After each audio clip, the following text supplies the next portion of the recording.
Hey Internet, it's RJ. Welcome back. Thanks for tuning into the show today. Now, today's episode, we are going to be building out a credit card setup for a longtime viewer and friend of the show, who I couldn't talk to coming on the show, but don't worry, I have all the requirements here, so we're going to go ahead and get this person a credit card setup that suits their needs, which is primarily focused on travels, but no frills. So if you want to help me out, go ahead, press the subscribe button, and let's get to work.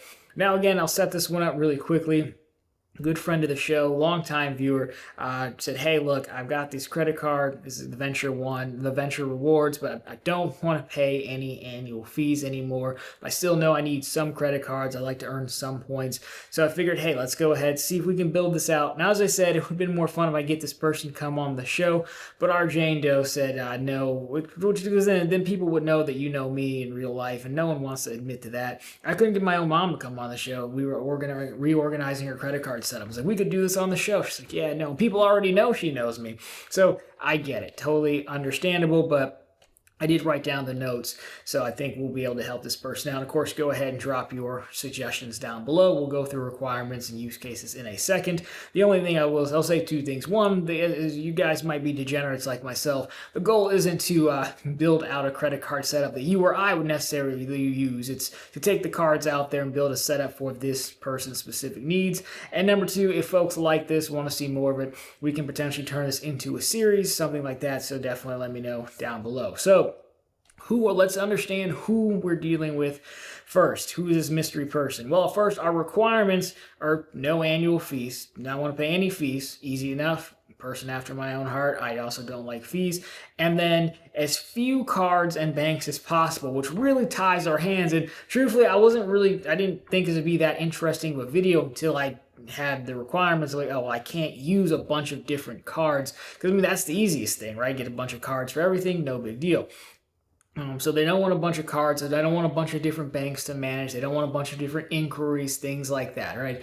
So the opposite of what the degenerates would do, right? So not a ton of requirements, but it can be cashback or miles. They basically want to be earning on their spend and be able to easily redeem this stuff, right? So our overall profile, current setup, using the Venture Rewards. That's a Capital One card. It's the blue one. It's underneath the Venture X. It's got the $95 annual fee. Terrible card, so I'm very happy to get rid of this one. $95 annual fee, 2x miles on everything. They also have a random credit union card. Not super helpful. Didn't get a ton of details on that. It's probably terrible. So not a big credit card person, in case you didn't catch on to that this far. So again, as we said, not a bunch of different credit cards, but more importantly, not concerned with things like 524 status or getting the highest intro offers. If you can make some money from intro offers, fantastic, but we don't need to get too fancy. We don't need to worry about, oh no, you're going outside of Chase 524 and all of that. It's not, I asked, not a concern. What do they do?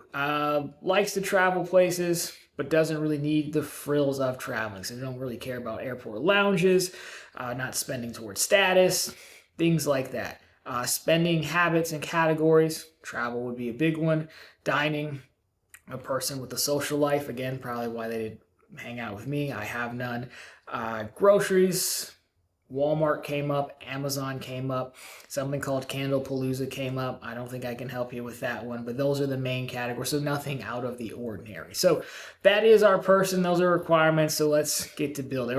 My initial thoughts when I go through this is if you don't want any annual fees, but you want to travel, then it's going to skew more cash back because, well, this is a mostly Southwest Airlines based person. If you're going through the travel portal, for Capital One, if you've been earning Capital One miles, you're booking through the travel portal. That's how she's been doing it. Well, you're pretty much airline and chain agnostic, right? You're looking for more of a deal, so does that have to be Hilton, Hyatt, Marriott? Doesn't really care that much.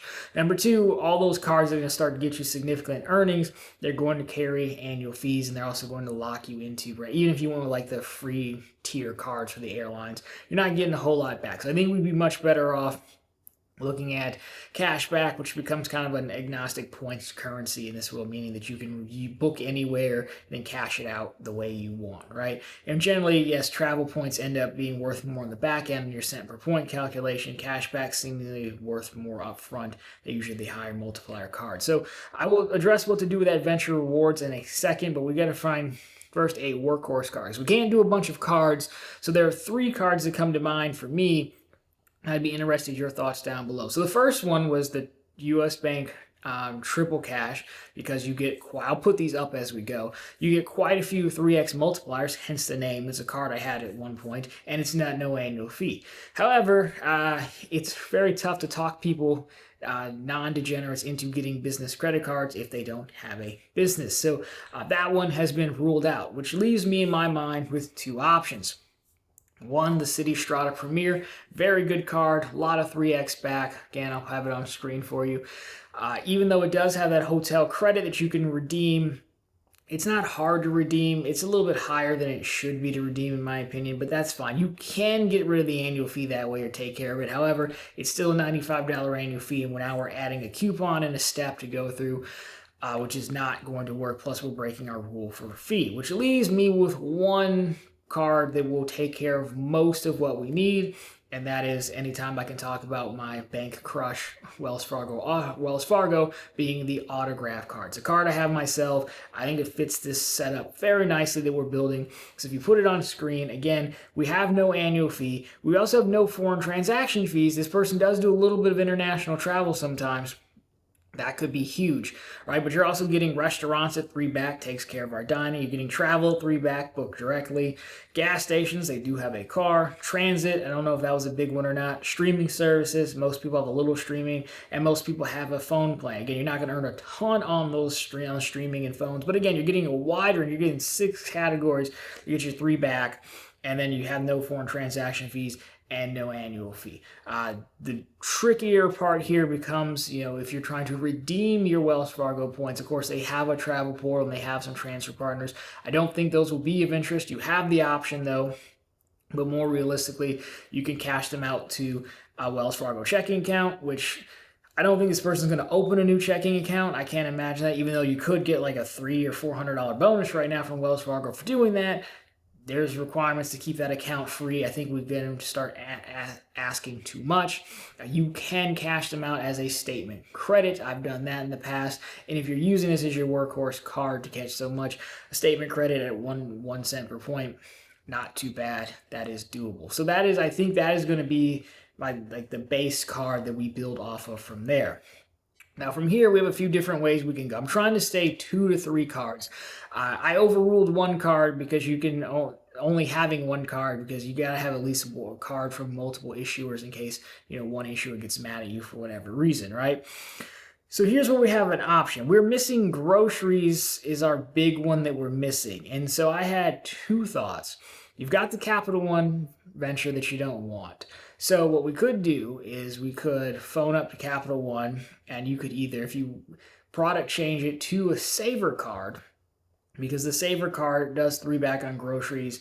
There's some overlap with dining, but it also has entertainment as well. If you buy tickets and such, go do fun young people things, you could do that, and that would potentially save you another credit inquiry. It would cost you $300 on an intro offer. I don't know if you care about that or how much you care about that, but you could potentially product change it. I looked around online. It seems like Capital One will allow product changes. I couldn't necessarily find definitive answers, so folks will know. You can let me know. I know you can product change, but I'm pretty sure you can switch from a mileage card to a cashback card.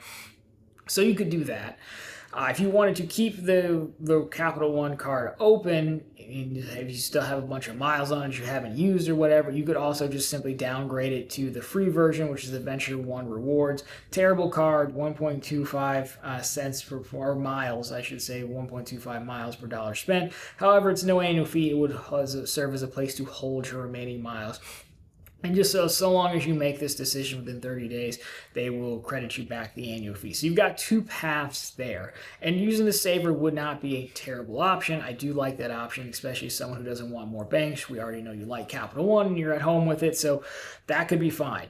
But if you want to be a little bit more adventurous and use one of my favorite cards in the game that is very underrated, well, then I submit to you all the AAA Daily Advantage card. This person, I mentioned it because, again, I've had this conversation already. I'm just kind of doing it for a video's sake.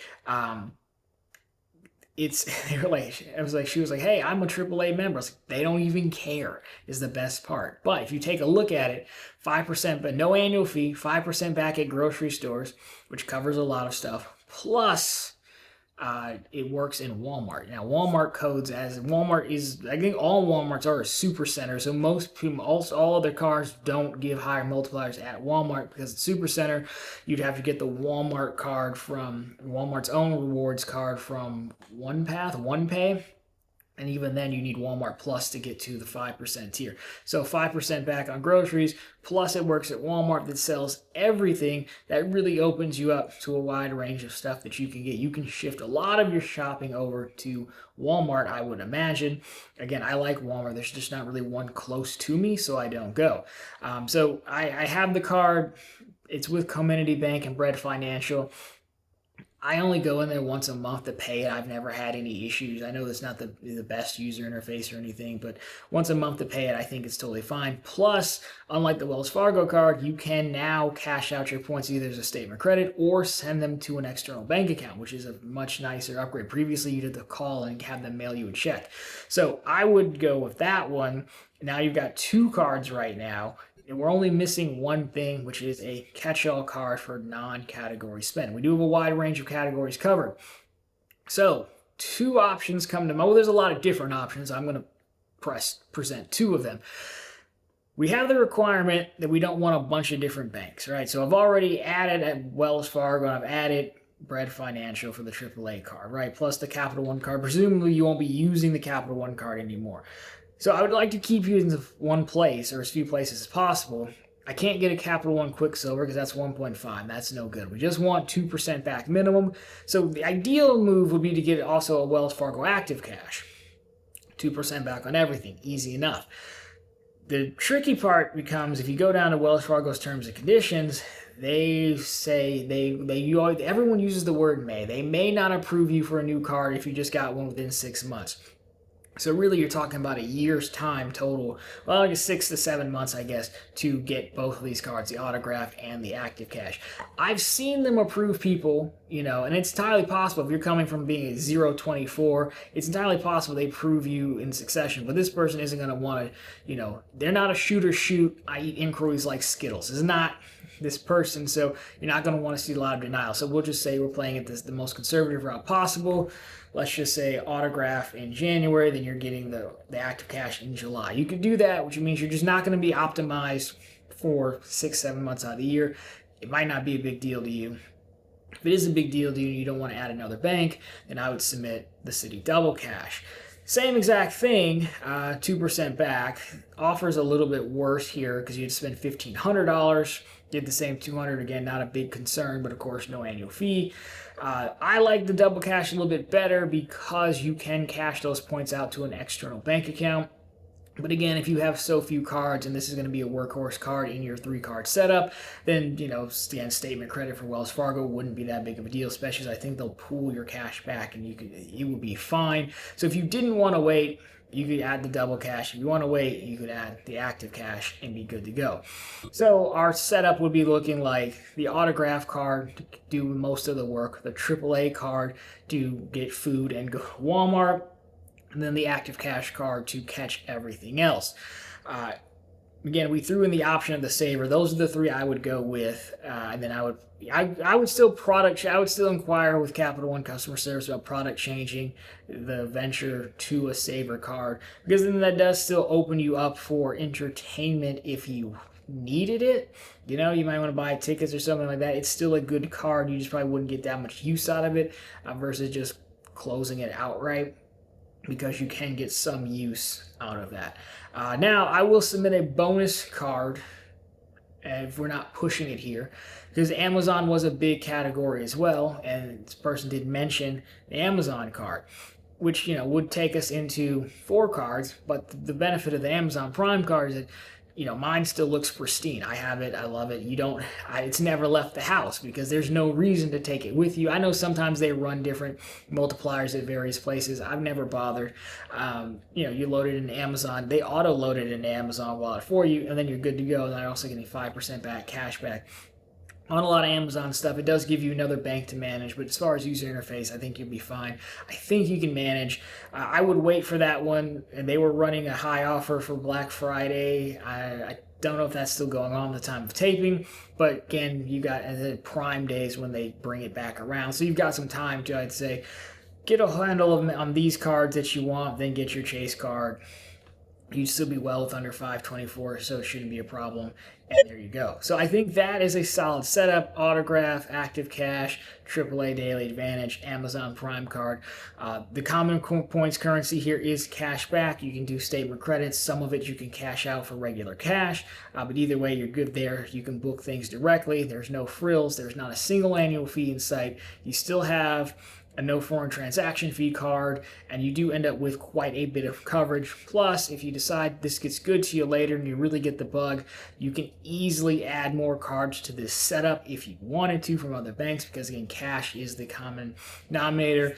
At some point, you could even look at more Wells Fargo cards, the Attune, if you really want to get fancy with it, have some more coverage in like niche areas.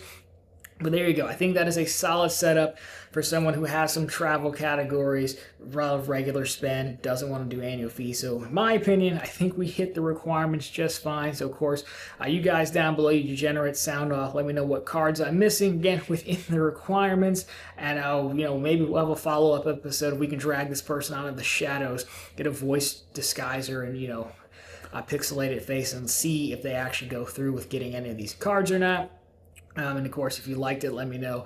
We could potentially turn this into a series as well that we do every so often, building user setups or building viewer setups. So anyways, there you go. That's what I got for you. So of course, if you liked it, drop me a thumbs up down below. If you found it particularly interesting, consider subscribing to the channel. So we're posting content just like this every single week. And of course, right back every Sunday with all the news you can use in the week that was in credit and finance. And of course, every single day over on ProfitableContent.com, which is of course the channel's blog. We have the latest news stories, bank promotions. So if you do want a new bank account to go with one of these credit cards, we have you covered.